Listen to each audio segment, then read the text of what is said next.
Let's talk marriage and family life.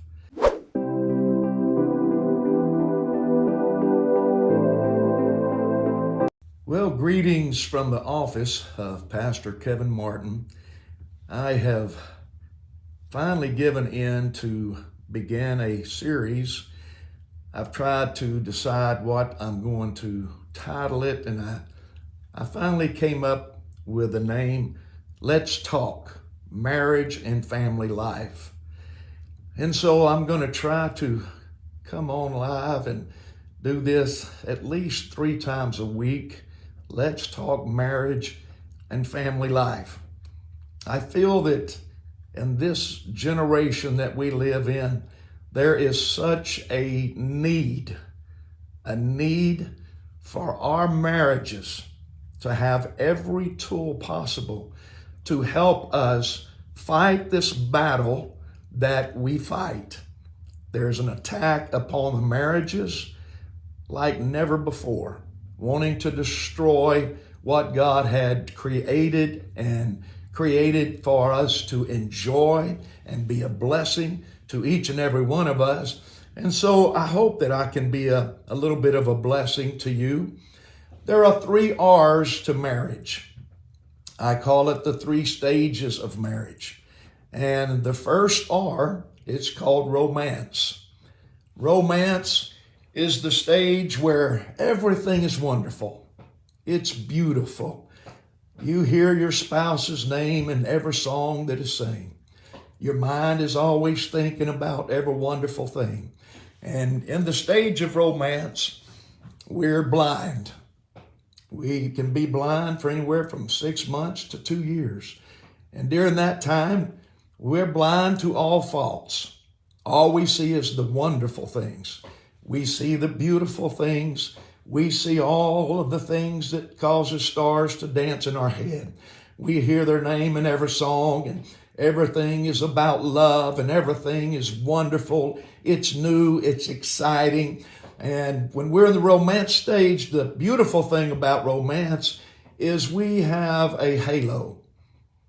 Everything is just, it's glorious. But then we move into the next stage. And that's the next R, and that is reality. And when reality kicks in, it gets rough sometimes, because that halo that we once had kind of turns into horns. And reality is when we see every flaw. We start seeing every fault. We start seeing every difference. We start seeing everything that irritates us, and it frustrates us, because the truth is we are 2 different worlds, and everything about us is different. When we come together, my wife and I, we used to argue over how you do your toothpaste. Do you roll it up from the end, or do you squeeze it?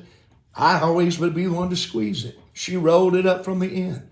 But you begin arguing over every small thing that is different. And when reality kicks in, we see everybody's fault. We see all the flaws. We see all the things that irritate us.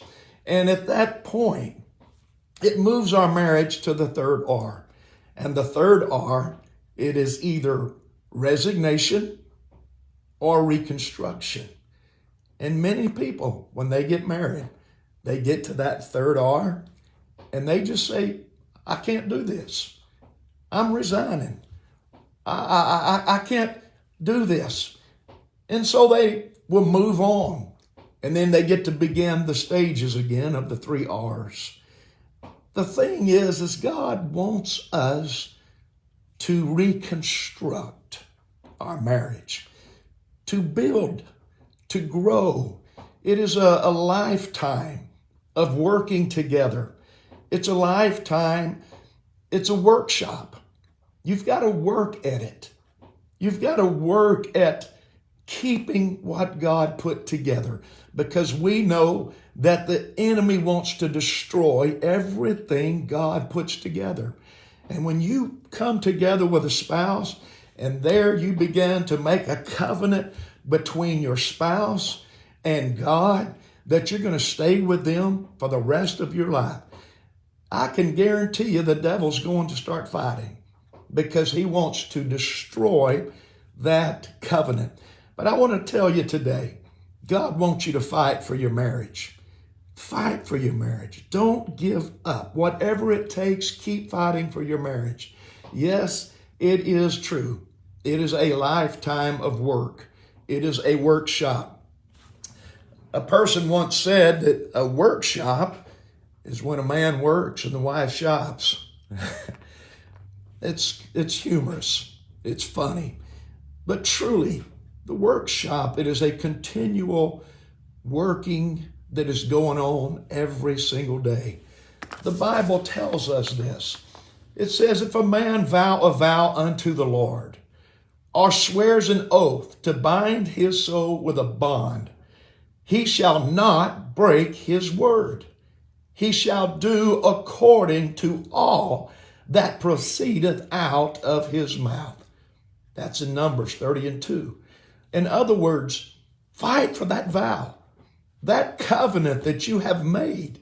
You made that between your spouse and with God in the middle of that. Fight for that marriage. When you get to that third R, and that is where you have been through the romance, you have been through reality now, and now you're at that place, it's either resign or reconstruct. Fight for the marriage. Begin working to make that marriage what God wants it to be. In Mark chapter 10, verse 9, it says, what therefore God hath joined together, let no man put asunder. And then we are told in scriptures, 1 Corinthians 13:4, love is patient. Love is kind. It does not envy. It does not boast. It is not proud. It's not rude. It's not self-seeking. It's not easily angered. It keeps no record of wrongs. Love does not delight in evil. It rejoices with truth. It always protects. It always trusts. It always hopes. It always perseveres. Love never fails. That word perseveres, that's speaking of you just continue and you continue and you continue and you keep working on it and you keep working through it and you keep loving and you just keep on trusting. Don't keep records of wrongs. Don't continually bring up the fault once again and again and again and again, hearing the same old fault. This is what's wrong with you. This is where you have failed. Let the love of God come in. That agape love, the sacrificial love, where you can love sacrificially. 1 Peter 4:8 says, above all, love each other deeply, because love covers over a multitude of sins. That's the kind of love that God wants us to have, not only for our spouse, but for one another.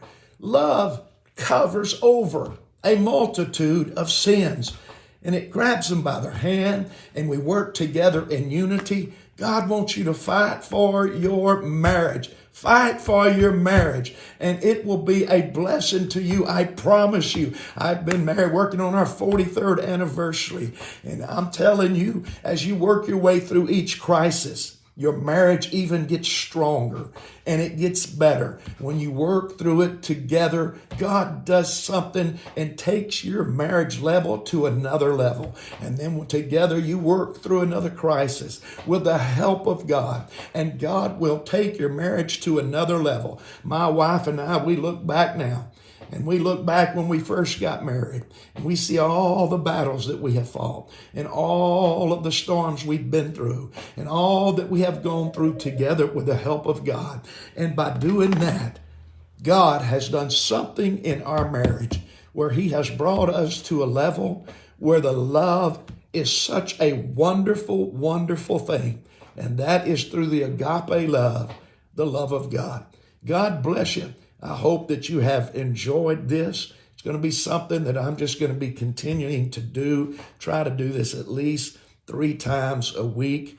And if this is a blessing to you, go to our church website, www.atascocitaupc.com, and give a love offering. If it's a blessing to you, I'll be putting this in the post and the heading, our website. But God bless each and every one of you, and I'm fighting with you for marriage. Let's overcome evil. Evil. We're going to overcome it by good. God bless you.